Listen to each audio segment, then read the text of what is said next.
A very warm welcome to all of you. एक बार फिर दोबारा से आप सभी लोगों का स्वागत है और अभिनंदन है।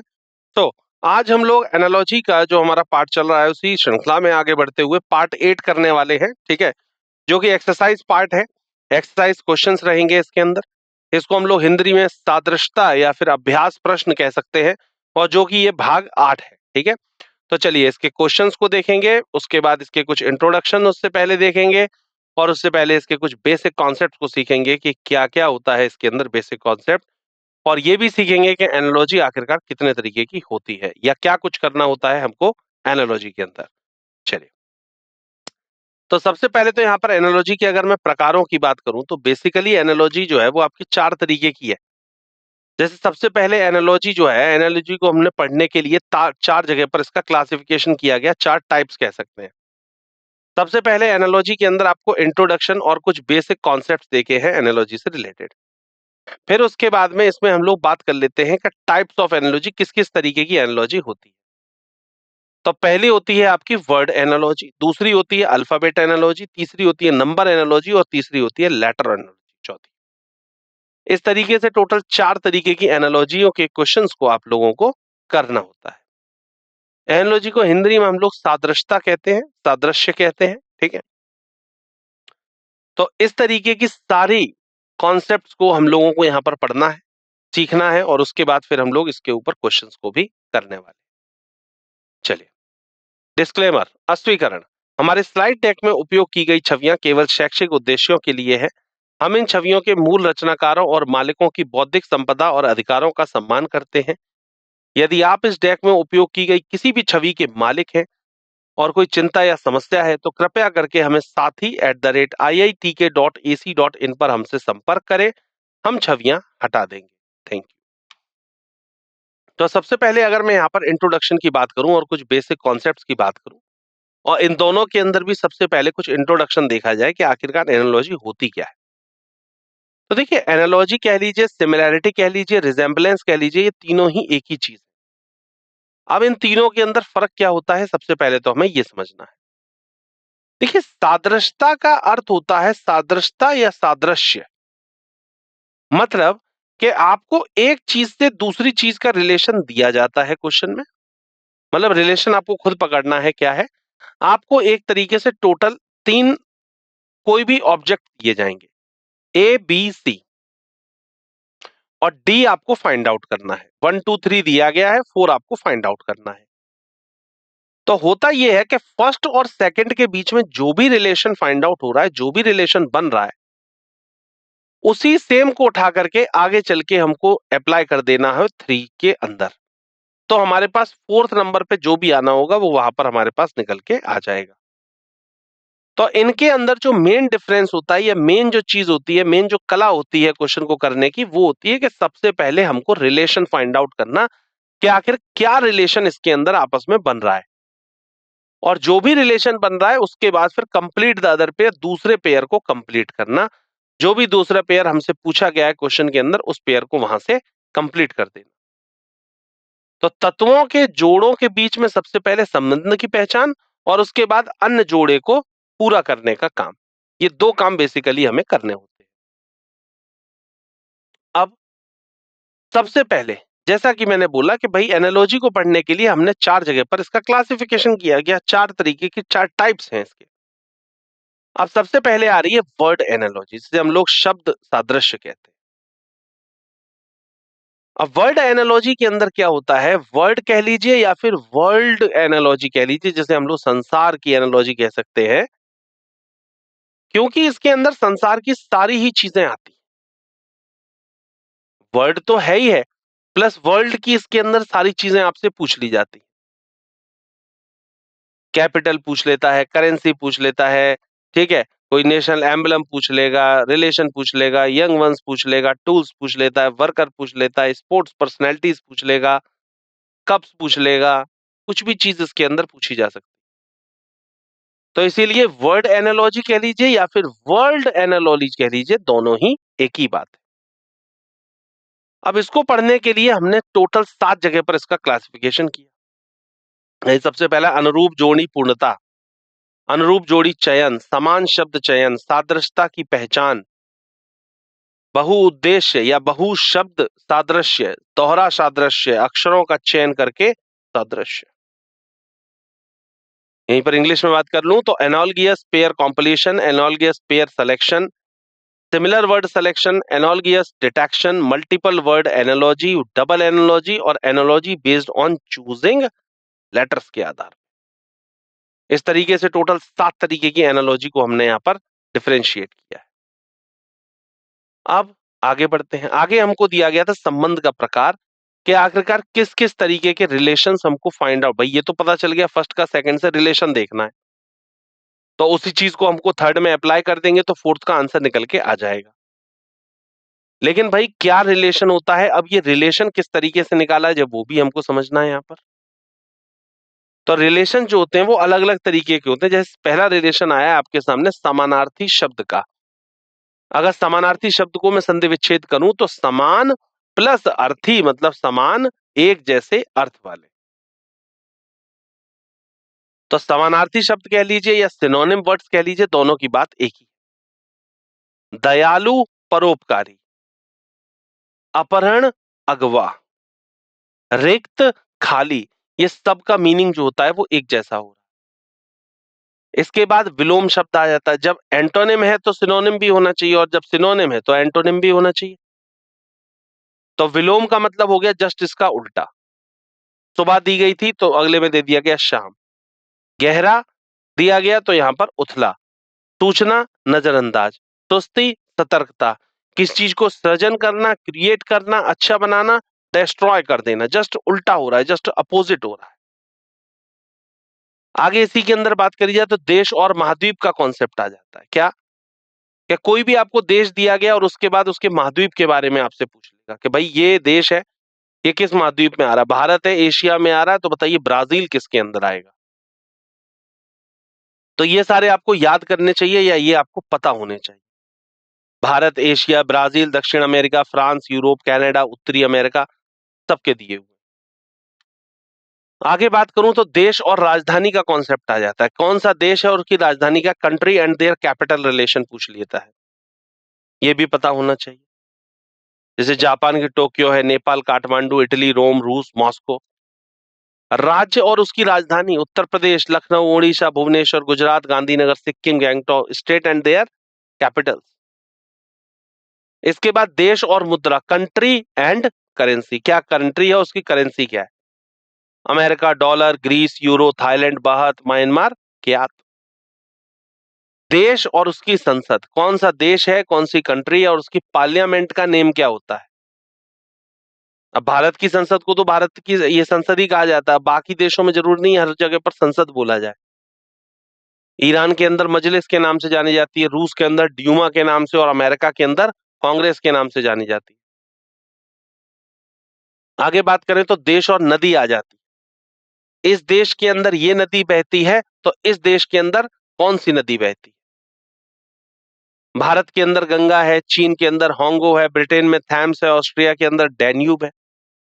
किसी की भी दे करके, कोई भी चीज दे करके दूसरी चीज आपसे पूछी जा सकती है। बिल्कुल सिंपल, एक लाइन में श्योर शॉर्ट स्कीम में आप इस बात को समझ लीजिए। एक लाइन दे करके दूसरी लाइन के बारे में पूछा जाएगा, एक शब्द दे करके, एक रिलेशन दे करके दूसरे रिलेशन के बारे में पूछा जाएगा। जानवर और उनके बच्चे, एनिमल और उनके यंग वन। ये एनिमल है तो उसके बच्चे को क्या बोला जा रहा है। जानवर, चीजें और उनके रखने का स्थान। Animal, things and their keeping places. कौन सा जानवर है, कौन सी चीज है और वो किस जगह पर रखी जाती है। पक्षी है पक्षीशाला में, मछली है मछली घर में, मधुमक्खियां हैं मधुमक्खी पालन में, जानवर है चिड़ियाघर में, सबके अपने अलग अलग दिए हुए। नर और मादा, मेल और फीमेल, कि भाई ये मेल है तो इसका फीमेल ये है, ये नर है तो ये मादा है, ये चीज आ जाती है काफी बार। कर्मी और उपकरण, वर्कर और टूल का रिलेशन आ जाता है कि कौन सा वर्कर है और वो क्या टूल का इस्तेमाल कर रहा है, कौन सा कर्मी है और किस उपकरण का वो इस्तेमाल कर रहा है। उत्पाद और कच्चा माल, कोई भी उत्पाद, कोई भी प्रोडक्ट आपके पास बन के तैयार हुआ तो उससे पहले उसका रॉ मटेरियल क्या था, किस रॉ मटेरियल से बना करके उसको तैयार किया गया है। अब कागज है, कागज डायरेक्ट तो नहीं बन जाता, पल्प से बनता है, लुगदी से बनता है। फर्नीचर डायरेक्ट तो नहीं बन जाता अपने आप, फर्नीचर किससे बन रहा है, वुड से बन रहा है, लकड़ी से बन रहा है। तो ऐसी चीजें, ऐसे रिलेशंस आ जाते हैं। कर्मी और कार्य स्थल मतलब वर्कर एंड वर्किंग प्लेस। अब कौन सा व्यक्ति किस जगह पर काम करेगा ये भी पूछ लेता है। रसोईया है तो भाई रसोई में ही होगा, खगोल शास्त्री वेधशाला के अंदर, वेटर रेस्टोरेंट के अंदर और वकील अदालत के अंदर। हर एक पर्सन का एक स्पेसिफिक वर्किंग प्लेस है, वो उसी जगह पर वर्किंग प्लेस के तौर पे माना जाएगा। मात्रा और इकाई, क्वांटिटी एंड यूनिट। क्या क्वांटिटी है और किस यूनिट में उसे मेजर करना है, ये चीज। रेजिस्टेंस है ओएचएम में, प्रेशर पास्कल में, टेम्परेचर डिग्री में, एनर्जी जूल में, सबके दिए हुए। उपकरण और माप, इंस्ट्रूमेंट और मेजरमेंट, क्या इंस्ट्रूमेंट यूज किया जा रहा है उस चीज को मेजरमेंट करने के लिए। थर्मोमीटर है, टेम्परेचर नापेंगे, एमिनोमीटर से विंड, सीस्मोग्राफ से अर्थक्वेक, ओडोमीटर से स्पीड। आगे टूल्स एंड एक्शन, कौन सा टूल है और उससे क्या एक्शन हो रहा है। माइक्रोस्कोप से मैग्नीफाई करने का काम करते हैं, कोई भी चीज बड़ा करने का काम करते हैं। स्पून से फीड करने का, फावड़े से खोदने का काम करते हैं। उपकरण और उसकी क्रिया। इसके बाद में आता है स्टडी और टॉपिक, क्या अध्ययन करना है और किस विषय के बारे में करना है, कि ये चीज की स्टडी करनी है और किस टॉपिक के बारे में, किस विषय के बारे में। पक्षी विज्ञान पक्षी से रिलेटेड है, जीवाश्म विज्ञान जीवाश्म से रिलेटेड है, कीट विज्ञान कीड़े से, मृदा विज्ञान मिट्टी से, हृदय विज्ञान हृदय से और यकृत विज्ञान यकृत से। ऑर्निथोलॉजी बर्ड से, पैलेंटोलॉजी फॉसिल से, entomology insect, pedology soil, cardiology heart और हेप्टोलॉजी लीवर के लिए है। आगे बात करी जाए तो व्यक्ति और उनके निवास स्थान, कौन सा व्यक्ति है, कौन सा इंडिविजुअल है, उसके ड्वेलिंग प्लेस, वो कहां पर रहता है। अब चूहा है, बिल में रहता है, एस्किमो, इग्लू, सैनिक, बैरक, चील, घोंसला, सबके लिखे हुए हैं यहां पर। खेल और खेलने का स्थान, games and their playing place. अब क्रिकेट है, पिच पर खेला जाता है, टेनिस है, कोर्ट में खेला जाता है, स्केटिंग जो है रिंक में करी जाती है, सबके मेंशन्ड हैं यहां पर। खेल और खिलाड़ी, कौन सा स्पोर्ट्स है और वो किस खिलाड़ी के लिए जाना जाता है, या वो खिलाड़ी किस खेल के लिए जाना जाता है। स्पोर्ट्स एंड प्लेयर या खेल या खिलाड़ी। Tennis Sania Mirza, badminton Saina Nehwal, hockey Sandeep Singh, cricket Mithali Raj. ठीक है। खेल और खेल की शर्तें मतलब sports and their sports terms and their terminologies also. काफी बार टर्मिनोलॉजीज आ जाती, टर्मिनोलॉजी से ही टर्म्स बना है। अब स्मैश जो शब्द है ये बैडमिंटन और टेनिस के लिए यूज किया जाता है। पेनल्टी कॉर्नर है, ये हॉकी के लिए यूज किया जाता है। ठीक है। इसके बाद खेल और कप, कौन सा खेल है और वो किस कप के लिए, किस ट्रॉफी के लिए जाना जाता है। गोल्फ है, Ryder cup, football Durand cup, badminton Uber cup, cricket Duleep trophy. जानवर और उनकी आवाज, कौन सा जानवर है वो क्या आवाज निकालता है। शेर है, दहाड़ता है, घोड़ा हिननाना, कुत्ता भौंकना, मेंढक टर्राना, उल्लू हूट और बतख क्वैक। ये साउंड है जो अलग अलग जानवर प्रोड्यूस करते हैं। Animal and their sound. देश और राष्ट्रीय खेल, कौन सा देश है उसका राष्ट्रीय खेल क्या है।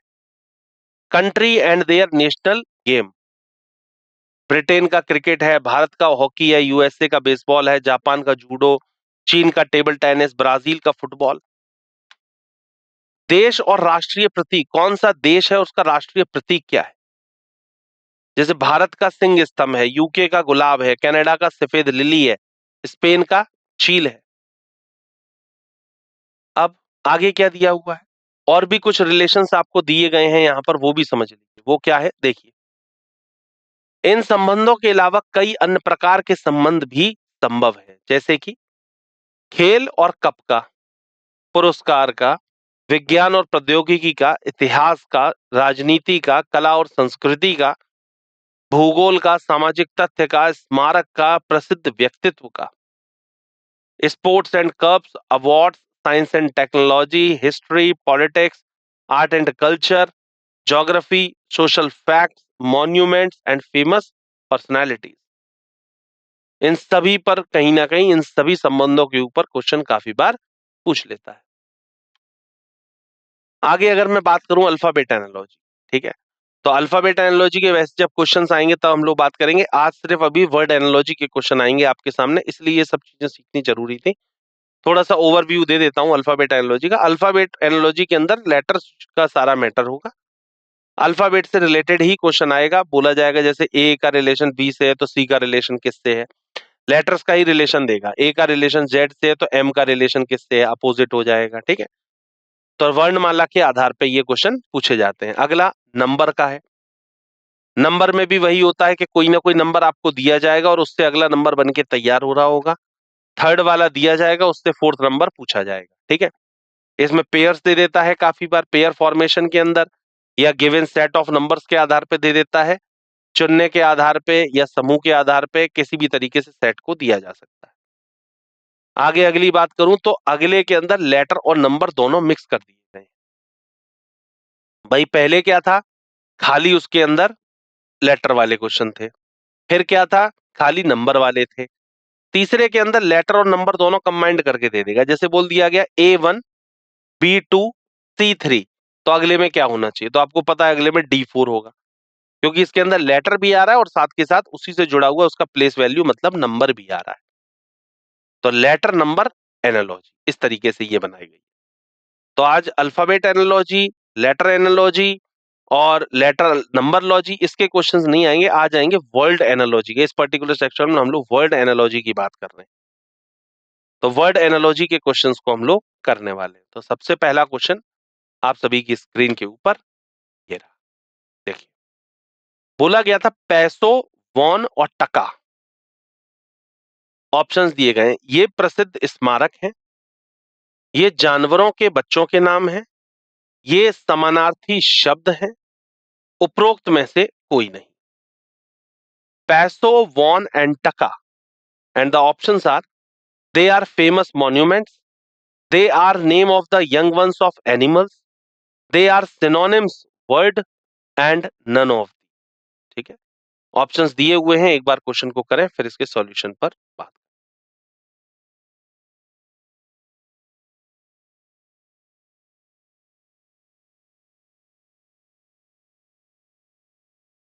चलिए आइए देखें क्या होना चाहिए इसके लिए सही जवाब। देखिए कोई भी विकल्प सही नहीं है, क्योंकि ये सभी जो है वो मुद्राओं के नाम है।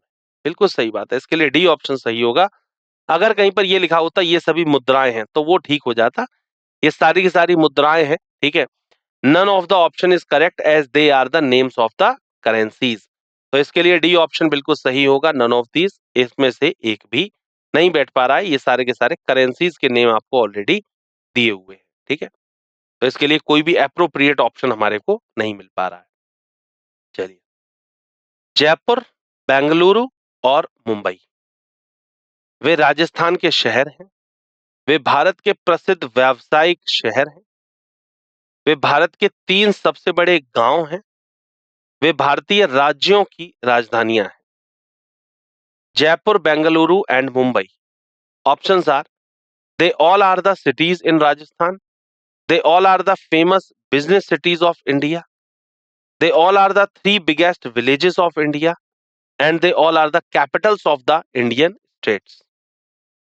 ऑप्शंस दिए हुए हैं, एक बार क्वेश्चन को ट्राई करें फिर इसके सॉल्यूशन पर बात करें।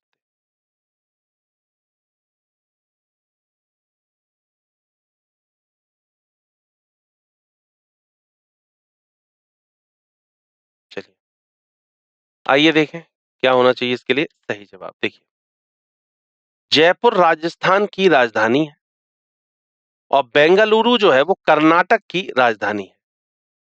जयपुर राजस्थान की राजधानी और बेंगलोर कर्नाटक की राजधानी और मुंबई जो है वो महाराष्ट्र की राजधानी। तो इस हिसाब से ये तीनों जो है ना वे भारतीय राज्यों की राजधानियां आ रही हैं। तो इसलिए डी ऑप्शन इसके लिए बिल्कुल सही है। परफेक्ट आंसर है, राइट आंसर। ये सभी जो हैं they all are the capitals of Indian states. Jaipur is the capital of Rajasthan, Bengaluru is the capital of Karnataka and Mumbai is the capital of Maharashtra. तो इसका मतलब इसके लिए डी ऑप्शन बिल्कुल सही होगा। परफेक्ट आंसर है, राइट आंसर है डी ऑप्शन, एकदम सही जवाब। अप्रोच 12.1.4 का we use the concept of 12.1.4 concept का यूज करते हुए हमने क्वेश्चन को सॉल्व किया है। अगला question third number, Colombo, Kathmandu, Havana, ये अफ्रीकी शहर है, ये यूरोपीय शहर है, ये देशों की राजधानियां हैं, या ये खेल शहर है? Colombo, Kathmandu and Havana, they are African cities, they are European cities, they are capital of countries and they are sports cities. ठीक है, दिया हुआ है, एक बार सोचिए समझिए क्या होना चाहिए इसके लिए सही जवाब। Perfect answer. ठीक है, करें एक बार फिर इसके सॉल्यूशन पर बात करते हैं। ठीक है जी।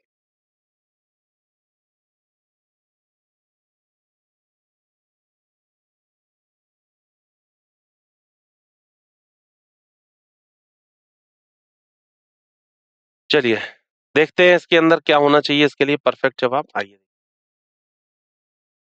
इसके लिए देखिए सी ऑप्शन बिल्कुल सही है, ये देशों की राजधानियां हैं। कोलंबो श्रीलंका की राजधानी है, काठमांडू नेपाल की राजधानी है और हवाना जो है वो क्यूबा की राजधानी है। ठीक है, तो they all are the capital of the countries. Colombo is the capital of Sri Lanka, Kathmandu is the capital of Nepal and Havana is the capital of Cuba. We use the concept 12.1.4 12.1.4 का उपयोग करते हुए हमने इस क्वेश्चन को सॉल्व किया और सी ऑप्शन को हमने प्राप्त किया। सी ऑप्शन इसके लिए बिल्कुल सही है, परफेक्ट आंसर है, राइट आंसर है।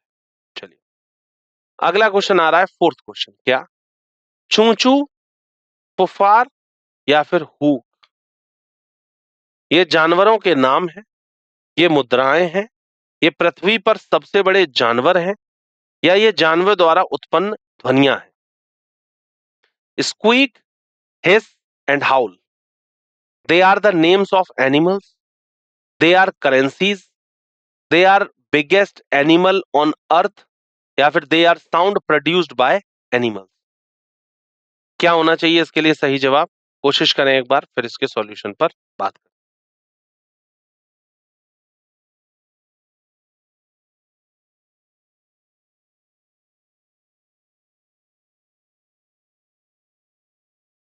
चलिए आइए देखें क्या होना चाहिए इसके लिए सही जवाब। देखिए, चू चू चूहों द्वारा उत्पन्न एक ध्वनि है, फुफकार सांप द्वारा उत्पन्न होता है, हिस का जो साउंड ये लोग उत्पन्न करते हैं, और हुक जो है ये गीदड़ द्वारा उत्पन्न एक ध्वनि होती है। तो इसके लिए डी ऑप्शन बिल्कुल सही है, ये जानवरों द्वारा उत्पन्न एक ध्वनि है। स्क्वीप, स्क्वीक, हिस और हाउल, they all are the names of animal, they all are the currencies, they are biggest animal on the earth or the sound produced by the animal।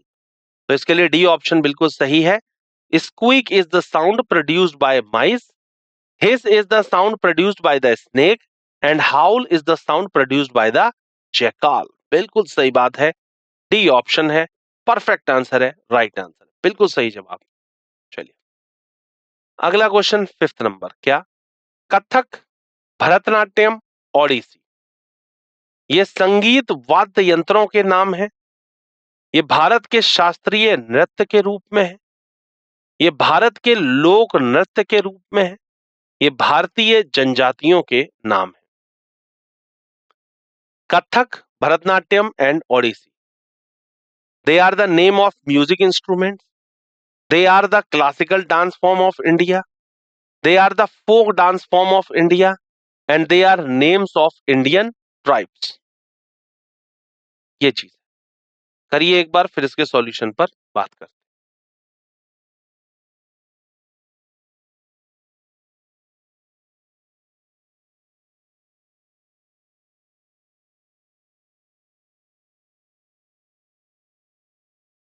चलिए आइए देखें क्या होना चाहिए इसके लिए सही जवाब। इसके लिए सही आंसर है, ये है बी। ये भारत के शास्त्रीय नृत्य के रूप में जाने जाते हैं। कथक उत्तर भारत का शास्त्रीय नृत्य है। भरतनाट्यम तमिलनाडु का शास्त्रीय नृत्य है, जबकि ओडिसी ओडिशा का शास्त्रीय नृत्य है। ठीक है, तो बी ऑप्शन इसके लिए बिल्कुल सही जवाब है। सेम कॉन्सेप्ट के साथ में हमने काम किया है, सेम अवधारणा लगाते हुए क्वेश्चन को किया है, और ये हो गया इसके लिए सही जवाब। They all are the classical dance form of India. Kathak is the classical dance of north India. Bharatanatyam is the classical dance of Tamil Nadu, while Odissi is the classical dance form of Orissa. 12.1.4 का यूज करते हुए हमने क्वेश्चन को किया, और इसका बी ऑप्शन बिल्कुल सही है। परफेक्ट आंसर है, राइट आंसर है बी ऑप्शन, एकदम सही। ठीक है, चलिए अगला क्वेश्चन है 6 नंबर। इंदिरा, नेहरू और बेनजीर, वे राष्ट्रपति थे, वे प्रधानमंत्री थे, वे खेल व्यक्ति थे, या वे भारतीय राजनेता थे? इंदिरा, नेहरू और बेनजीर, देवर प्रेसिडेंट्स, देवर प्राइम मिनिस्टर्स, देवर स्पोर्ट्स पर्संस, या देवर इंडियन पॉलिटिशियन? करिए एक बार, क्या होना चाहिए इसके लिए सही जवाब, फिर आंसर पर बात।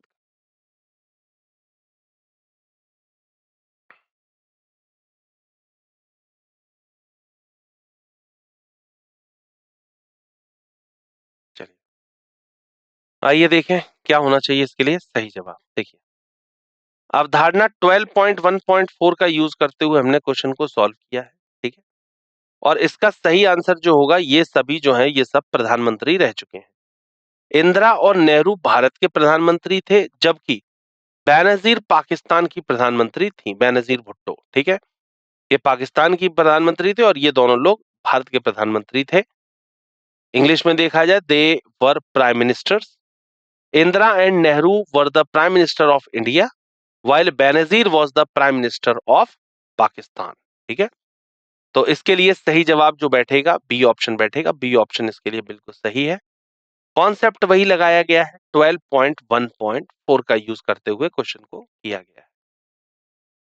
अगला क्वेश्चन आया है 7th नंबर। क्या मोहिंदर, गावस्कर और अजरुद्दीन, वे भारतीय एथलीट थे, वे भारतीय विदेश मंत्री थे, वे क्रिकेट अंपायर थे, या वे पूर्व भारतीय क्रिकेटर हैं? Mohinder, Gavaskar and Azharuddin, they were Indian athletes, they were Indian foreign ministers, they were cricket umpires, or they are former Indian cricketers? करिए एक बार क्वेश्चन को, फिर सॉल्यूशन पर बात करते हैं।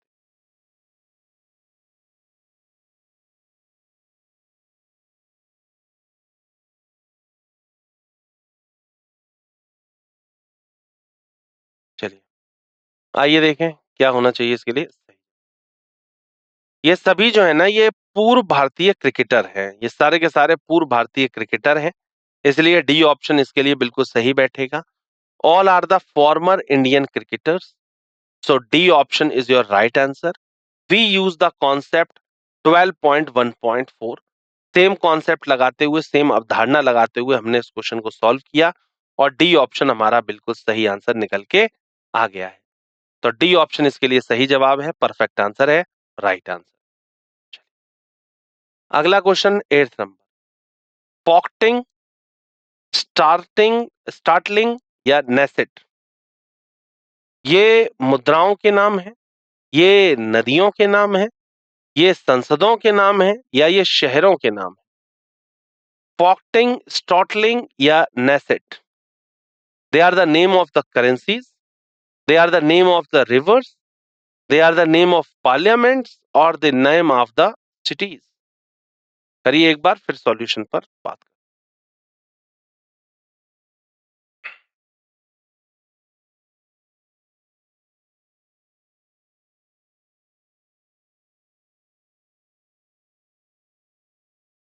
देखिए पॉक्टिंग डेनमार्क की संसद का नाम है, स्टार्टलिंग नॉर्वे की संसद का नाम है, और नेसेट जो है ये इजराइल की संसद का नाम है।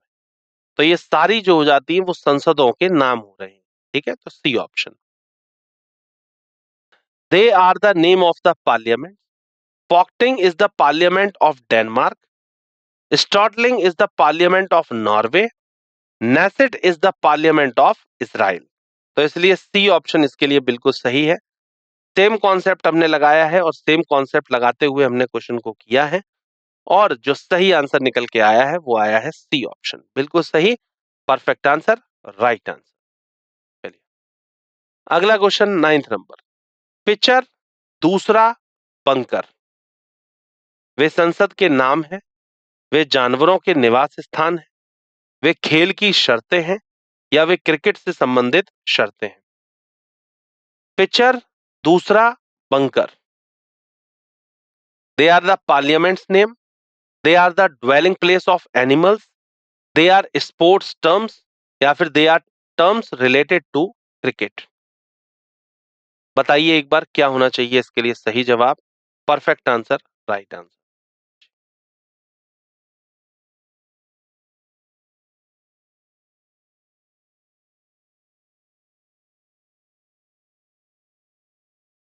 चलिए देखें क्या होना चाहिए इसके लिए सही। देखिए, पिचर बेसबॉल में उपयोग किया जाने वाला एक शब्द है। दूसरा, क्रिकेट में उपयोग किया जाने वाला एक शब्द है। दूसरा जो होता है ये बॉलिंग के लिए टर्मिनोलॉजी यूज किया जाता है, हरभजन सिंह दूसरा फेंकता है, मतलब स्पिन बॉलिंग का एक की फैक्टर कह सकते हैं। और बंकर पोलो में उपयोग किया जाने वाला एक शब्द है। तो ये सारे के सारे जो है वो खेल की क्या है, शर्तें हैं। इसका मतलब सी ऑप्शन इसके लिए बिल्कुल सही है, perfect answer. Pitcher is the term used in baseball, दूसरा is the term used in the cricket, and bunker is the term used in polo. they do all are the sports terms. तो इसके लिए C option बिल्कुल सही है, perfect answer है, right answer है। Same concept लगाया गया, सेम अवधारणा लगाई गई है और आंसर को प्राप्त कर लिया गया है। चलिए अगला क्वेश्चन। मुंब या मैम्ब भी कह सकते हैं इसको आप, करेट और वाइपर, ये कीड़े हैं, ये भूतिया आत्माएं हैं, ये जूते की पॉलिश है, या ये सांप है। मैम्ब, क्रैट और viper, they are the insects, they are the haunting spirits, they are the boot polishes, और दे आर स्नेक्स। बताइए एक बार क्या होना चाहिए सही जवाब, फिर इसके सॉल्यूशन को।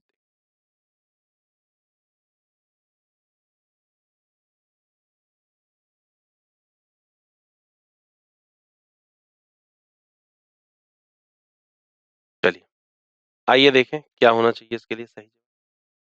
ये सारे के सारे जो है, ये सारे के सारे सांपों की कैटेगरी है, सांप है ये, ठीक है। मुंब, करेत और वाइपर, ये ऑल आर द, ये सभी के सभी सांपों हैं, ठीक है। They all are the snacks.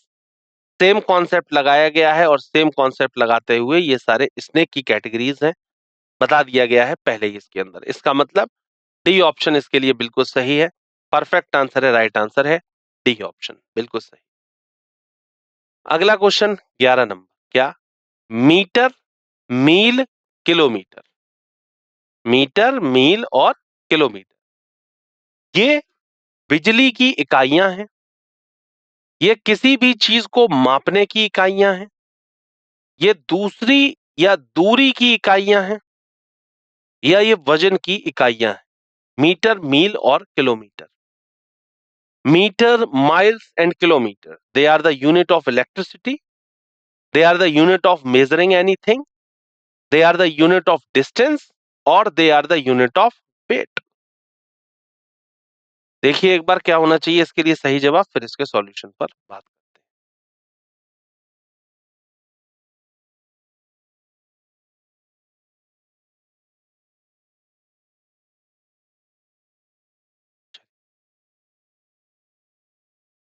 देखिए ये सभी दूरी की क्या है, इकाइयां हैं, सी ऑप्शन।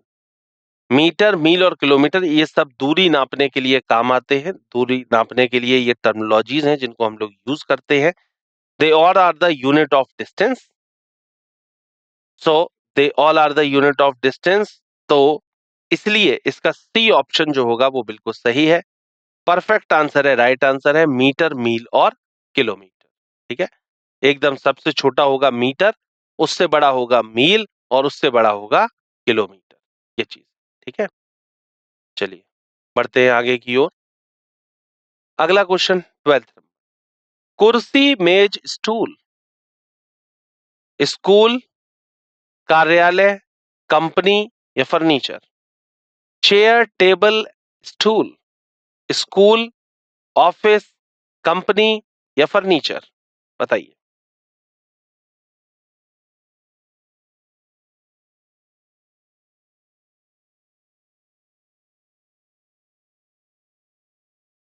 चलिए आइए देखें क्या होना चाहिए इसके लिए सही जवाब।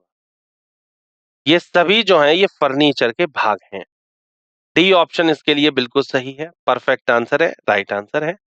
चेयर, टेबल, स्टूल ये सब के सब फर्नीचर की कैटेगरी में आते हैं। They all are the parts of the furniture. Same concept लगाया गया है, सेम अवधारणा लगाते हुए हमने इस क्वेश्चन को सॉल्व किया और डी ऑप्शन इसके अंदर सही हो गया है। ठीक है, चलिए अगला। पेन, पेंसिल, स्याही, शिक्षा, लेखन, शिक्षण या stationery. Pen, pencil, ink, education, writing, teaching या स्टेशनरी, करिए।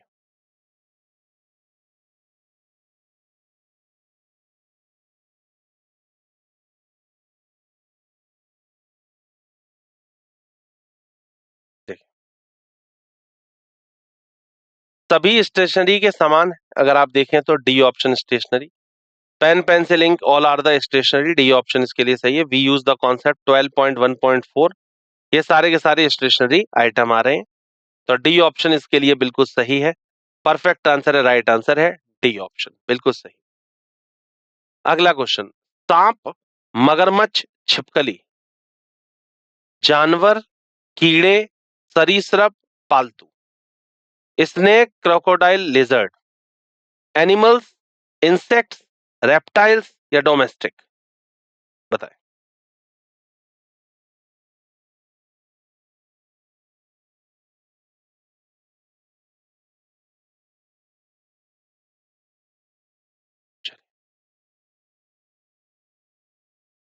ये सभी रेंगते हैं, इसलिए वे सब सरीसृप की कैटेगरी में आते हैं या सरीसृप वर्ग के अंतर्गत आते हैं। तो सी ऑप्शन इसके लिए बिल्कुल सही है, सेम अवधारणा लगाते हुए क्वेश्चन को किया गया है। इधर आ जाइए, सारे के सारे जो होते हैं रेप्टाइल्स होते हैं। All creep and hence they come under the class of reptile. जितने भी रेंगने वाले होते हैं ये सारे के सारे रेप्टाइल्स की कैटेगरी में आते हैं।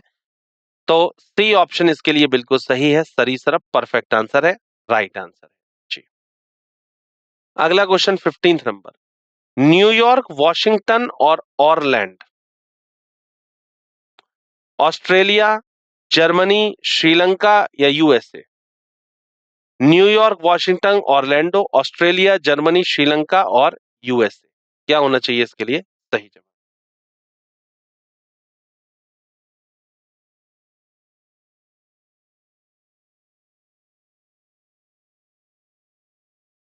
चलिए आइए देखें क्या होना चाहिए इसके लिए सही जवाब। ये सभी जो है ये यूएसए के शहर हैं। 12.1.4 का इस्तेमाल करते हुए हमने क्वेश्चन को किया। यूएसए, न्यूयॉर्क, वॉशिंगटन, ऐसे ही ऑरजेंडो के लिए क्या होना चाहिए यूएसए, बिल्कुल सही बात है। ये तीनों जो है वो यूएसए के अंदर मिलते हैं आपको। तो all are the cities in the USA. We use the concept 12.1.4 का यूज करते हुए हमने इस क्वेश्चन को सॉल्व कर लिया है, ये चीज। ठीक है, चलिए इस तरीके से आगे बढ़ते हैं। अगला question 16 number. Moscow, Paris, Athens, शहर हैं, एशिया, राजधानियां, देश। Moscow, Paris and Athens, cities, Asia, Capitals और कंट्रीज, बताएं।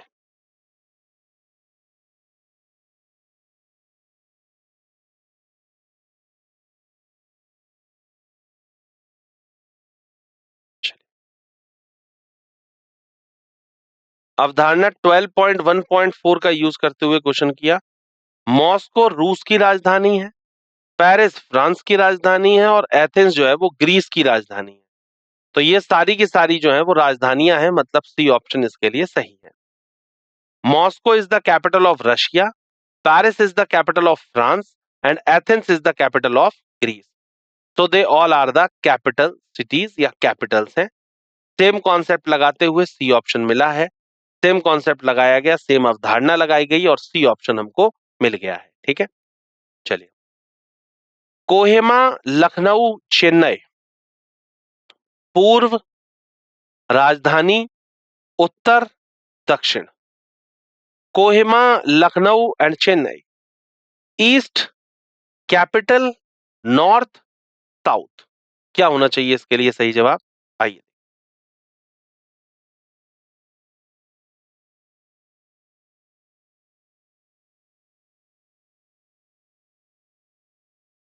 चलिए। इसके लिए बी ऑप्शन बिल्कुल सही है, ये सारी की सारी राजधानियां हैं।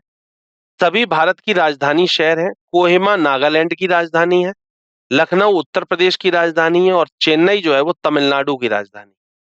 ठीक है, all are the capital cities of India. Kohima is the capital of Nagaland, Lucknow is the capital of Uttar Pradesh and Chennai is the capital of Tamil Nadu. तो कैपिटल्स इसके लिए बिल्कुल सही जवाब है, राजधानियां, मतलब बी ऑप्शन इसके लिए सही है। परफेक्ट आंसर है, राइट आंसर है। सेम कॉन्सेप्ट, सेम अवधारणा लगाते हुए हमने इस क्वेश्चन को सॉल्व कर लिया है। ठीक है, चलिए, मुलाकात होती है हमारी आपसे आगे के सेशंस में। तब तक के लिए थैंक यू सो मच।